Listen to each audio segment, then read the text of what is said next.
I want you to imagine something for me. Imagine the person you trust most in the world, the one who knows your childhood fears, who held your hand through your worst days, who you'd call at 3 in the morning without hesitation. Now, imagine discovering that this person has been intimate with the love of your life. And this is where most people's minds simply refuse to go. Imagine them asking to stand beside you at your wedding, to wear a dress you helped them choose, to smile in your photos, to toast your happiness. Most people would call that unthinkable. Some would call it cruel. But I'm here to tell you it happened. And I'm here to tell you why the woman at the center of this story said yes. Before I retired from my practice, I spent 37 years sitting across from people as they peeled back the layers of their lives. I heard confessions that would make your blood run cold, and stories of forgiveness that would break your heart open. But this one stayed with me in a way few others have. Not because of the betrayal itself, though that was devastating, but because of what came after. Because of the question it forced me to ask myself, what does it really mean to forgive someone? And at what cost? Her name was Elena.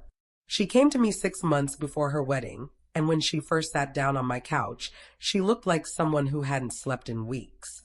Which, as it turned out, she hadn't. Tell me in the comments, have you ever forgiven someone who everyone else said didn't deserve it? I'd love to know where you're watching from, and whether you've ever faced a choice between what's right and what's expected. Elena and her sister Maya were 22 months apart. Not quite Irish twins, but close enough that people often mistook them for each other growing up. They had that particular closeness that comes from being raised by a single mother who worked double shifts. They parented each other in a lot of ways. Maya taught Elena to tie her shoes. Elena taught Maya to read before kindergarten. When their mother got sick, they took turns sleeping in the hospital chair. When she died, they held each other at the funeral and made a promise. No matter what happened, they would always be each other's family. Elena met Daniel when she was 26. He was a resident at the hospital where she worked as a physical therapist. She told me she knew on their third date that she'd marry him. Not because of anything dramatic, but because when she talked, he listened with his whole body. He turned toward her. He remembered the small things. He made her feel like the most important person in any room, and after years of feeling invisible in her grief, that meant everything. They dated for 2 years. He proposed on the beach where her mother used to take her and Maya as children. He got down on one knee in the sand, and when Elena said yes, the first person she called was her sister. Maya screamed with joy on the phone. She cried. She said all the right things. And then she said, I need to meet him. Really meet him. Not just at family dinners. I need to know the man my sister's going to marry. That should have been a beautiful sentiment. And Elena heard it that way. She was so happy, so wrapped up in her own joy, that she didn't hear what I eventually would. The slight edge of something else beneath those words. Not quite jealousy. Not quite need. But something hungry. Daniel and Maya met for coffee the following week. Then they met again. Elena encouraged it. She wanted the two most important people in her life to bond. She wanted her family to feel whole again. And in the beginning, it seemed to be working. Maya would text her after their conversations, telling her how lucky she was, how good Daniel was for her. Daniel would come home smiling, saying Maya was funny, that she reminded him of Elena in certain ways. There's something psychologists call triangulation. It's when 3 people form a dynamic where 2 bond over the third, or when hidden alliances shift the balance of intimacy. At the time, Elena didn't see it forming. She saw family. She saw love. She saw her future taking shape. 3 months before the wedding, Elena flew to Portland for a work conference. She'd be gone 4 days. Daniel stayed home. He was in the middle of a brutal rotation at the hospital. Maya lived 20 minutes away. On the second night of the conference, Elena called Daniel around 9. He didn't answer. She tried again an hour later. Nothing. She told herself he was exhausted, that he'd fallen asleep early. But something in her gut twisted. That's the thing about intuition. It doesn't speak in words. It speaks in sensations. A chill. A tightness. A knowing you can't name. She tried Maya next. No answer. Elena didn't sleep that night. She told me later that she lay in her hotel bed staring at the ceiling, trying to convince herself she was being paranoid. That stress was making her spiral. But the feeling wouldn't leave. It sat on her chest like a weight. She caught an early flight home. Didn't tell anyone. Didn't call ahead. She just needed to be home, to see Daniel's face, to feel the relief of realizing she'd been wrong. She walked into her apartment at 3 in the afternoon. The living room was quiet. She called out Daniel's name. No response. She walked toward the bedroom, and that's when she heard it. A sound so ordinary and so devastating it almost didn't register at first. Laughter. Low voices. The rustle of sheets. Elena told me she stood outside her own bedroom door for what felt like an hour, but was probably only 30 seconds. She said her mind went completely silent, like someone had hit mute on her thoughts. And then she opened the door. Daniel was there, and so was Maya. There are moments in life where time fractures, where the person you were and the person you're about to become exist in the same breath, staring at each other across an impossible divide. Elena stood in that doorway, and in the space of a few seconds, her entire understanding of her life rewrote itself. Maya was the first to move. She sat up, clutching the sheet to her chest, her face drained of color. Daniel didn't move at all. He just stared at Elena with an expression she'd never seen before. Not quite guilt, not quite fear. Something closer to resignation, like he'd been waiting for this moment and was almost relieved it had finally come. Elena didn't scream. She didn't cry. She turned around and walked out of the apartment, got back in her car, drove to a park near her childhood home, and sat on a bench until it got dark. That's where the real breaking happened. Not in the bedroom, not in the confrontation, but in the silence afterward, when her mind started trying to make sense of the impossible.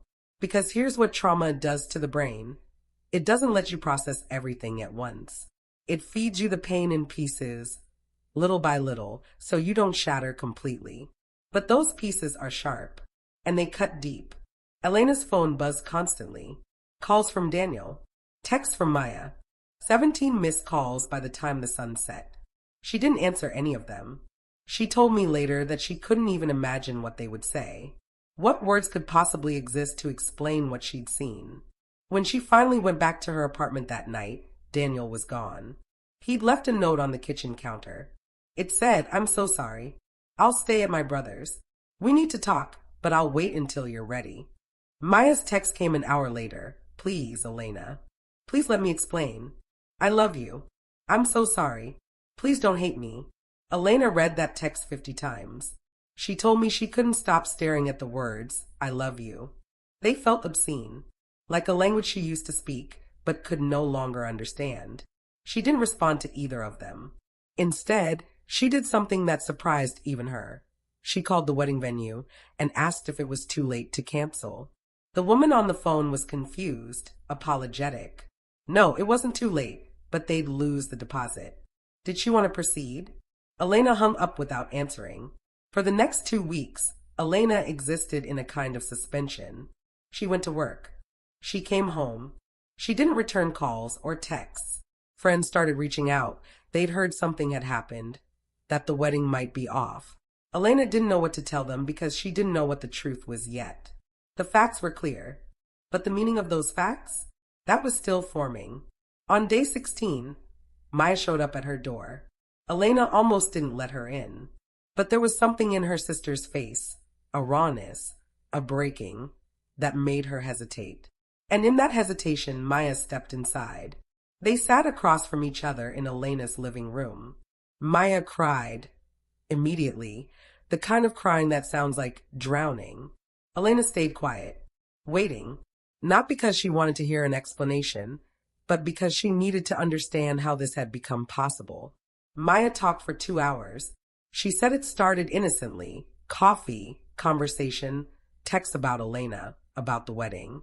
She said she felt close to Daniel because he loved Elena, and loving Elena was the thing that defined Maya's whole life. But somewhere in there, the boundaries blurred. She said it happened once, then twice, then became something neither of them could stop. She said she knew it was wrong. She said she hated herself. She said she'd been carrying this weight for months, and it was killing her, and she needed Elena to know she never meant to hurt her.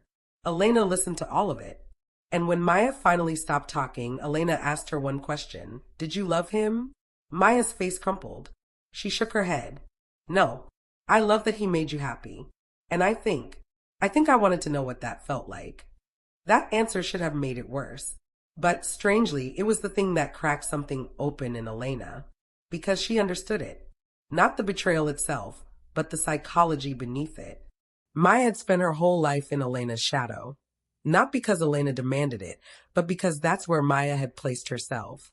She was the younger sister, the one who followed, the one who held Elena up but never quite stood on her own.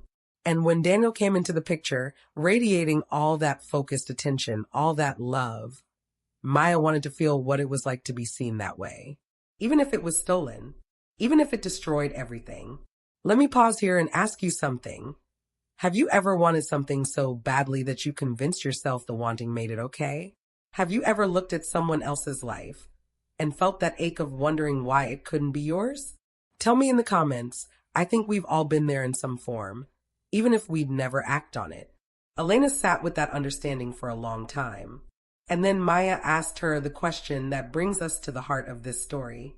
Will you ever forgive me? Elena didn't answer right away, because forgiveness isn't a feeling that arrives fully formed. It's a process, a choice you make over and over, even when your body is screaming at you not to. But here's what Elena said that night. I don't know. But you need to leave now. Maya left, and Elena was alone again with the question that had been haunting her since that moment in the doorway. What happens next? She met with Daniel 3 days later. They talked for hours in a neutral space, a coffee shop neither of them had been to before. He apologized. He explained, though his explanation sounded hollow even to him. He said he loved her, that he wanted to marry her, that it had been a terrible mistake he'd spend the rest of his life trying to make up for. Elena asked him the same question she'd asked Maya. Did you love her? He said no. He said he didn't even know why it happened, except that Maya had needed something from him, and he'd felt powerful in being able to give it. He said it wasn't an excuse. He said he understood if she never wanted to see him again. Elena surprised herself with what she said next. I need time. But I don't want to cancel the wedding yet. Daniel looked at her like she'd spoken in a foreign language. You still want to marry me? I don't know, Elena said. And she meant it. She didn't know anything anymore, except that the life she'd been building hadn't disappeared, just because she'd learned the truth. It was still there, warped and wounded, but there. And she needed to decide if it was salvageable. Elena came to me 3 weeks after that conversation. She sat on my couch and said, everyone thinks I'm crazy. Everyone thinks I should call off the wedding, cut them both out of my life, and never look back. And maybe they're right. But I can't stop thinking about what my mother used to say. Family isn't about never hurting each other. It's about what you do after. I asked her what she wanted, not what she thought she should want, not what would make sense to anyone else. What did she actually want in the deepest part of herself? She was quiet for a long time, and then she said, I want to understand if love is stronger than this. I want to know if forgiveness is real or just something we say to make ourselves feel evolved. Over the next several months, Elena, Daniel, and Maya each did their own work. Daniel went to therapy. Maya went to therapy. Elena came to me. They didn't see each other during this time. Elena had made it clear she needed space to figure out who she was outside of their betrayal. And in that space, something interesting happened. Elena started to remember who she'd been before all of this. Not the hurt version, not the betrayed version, but the person who believed in second chances. The person who'd watched her mother forgive her father years ago for his own infidelities. The person who understood, on a cellular level, that people are more than their worst moments. She also started to understand something about herself. She'd made Daniel and Maya the center of her universe in a way that wasn't healthy. She'd placed them on pedestals, and when they fell, she'd felt like her entire world had collapsed. But the world was still there. She was still there. And she had a choice about how to rebuild. For months before the new wedding date, yes, she rescheduled, Elena called Maya. They met at the same beach where Daniel had proposed. Elena told her sister that she decided to forgive her. Not because Maya deserved it, and not because the hurt had gone away, but because holding on to it was destroying Elena more than the betrayal itself. I'm choosing to believe you're more than this, Elena said. But if you want to be in my life, things have to change. We can't go back to how we were. We have to build something new. Maya agreed. And over the following months, they did. Slowly, with a lot of hard conversations and a lot of tears, they rebuilt their relationship on different terms. Terms that included boundaries, honesty, and the understanding that trust isn't a given. It's earned, lost, and earned again. And then 2 months before the wedding, Maya asked Elena if she could still be her maid of honor. Elena told me she laughed when she heard the question. Not because it was funny, but because it was so audacious it almost looped back around to brave. And she realized something in that moment. Saying yes wasn't about Maya. It was about who Elena wanted to be. It was about whether she believed her own words about forgiveness being real. So she said yes, with conditions. Maya couldn't give a speech at the reception. She could stand beside Elena, but she couldn't pretend nothing had happened. The honesty had to be present, even in the celebration. The wedding happened. Elena married Daniel. Maya stood beside her in a dress they picked out together. And if you'd looked at the photos, you might not have known anything was wrong. But Elena knew. Daniel knew. Maya knew. And they carried that knowledge forward, not as a secret, but as a scar they'd chosen to integrate into their story. Now, let me be clear about something.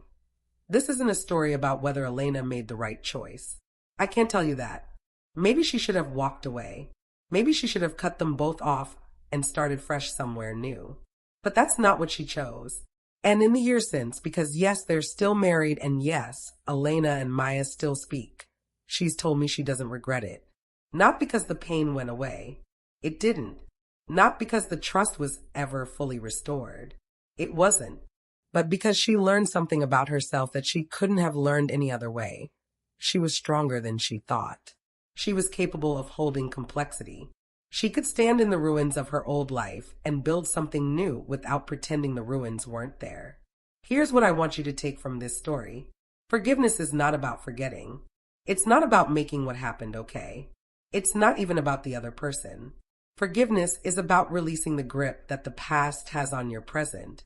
It's about choosing over and over to not let someone else's worst moment define the rest of your life. But, and this is crucial, forgiveness doesn't mean reconciliation. Elena chose both. But you can forgive someone and never speak to them again. You can forgive someone and still enforce every boundary you need to feel safe. Forgiveness is an internal process. What you do with it externally is entirely up to you. The other thing Elena taught me is that betrayal doesn't have to be the end of the story. It can be the middle. The horrible, devastating, world-shattering middle. But if you choose to keep writing, you get to decide what comes next. Not them. You. When Elena sat in my office that first day, she was convinced her life was over. She couldn't imagine a future that included Daniel, or Maya, or anything that resembled happiness. But she found it anyway. Not because the pain disappeared, but because she walked through it instead of around it. Because she asked herself hard questions and didn't accept easy answers. I think about her story whenever someone tells me forgiveness is weakness. Because what Elena did took more strength than walking away would have. She had to face herself every single day. She had to choose love when hate would have been easier. She had to rebuild a life from pieces that didn't quite fit together anymore, and accept that the result would never look like what she'd originally imagined. And maybe that's the real lesson here. Life almost never looks like what we imagined. People fail us. We fail ourselves. The stories we tell about who we are and who we love get rewritten in ways we never saw coming. But we're still here, still writing, still choosing. And that choice to keep going, to keep loving, to keep trying, that's where the real courage lives. So I'll ask you one more time. Have you ever forgiven someone the world said you shouldn't? Are you carrying something now that you need to release? Tell me where you're watching from. Tell me your story. Because the thing about pain is that it shrinks when we speak it out loud. And the thing about forgiveness is that it grows the same way. Elena's story isn't over. Neither is yours. And maybe that's the most important truth of all. Thank you for listening. I'll see you in the next one.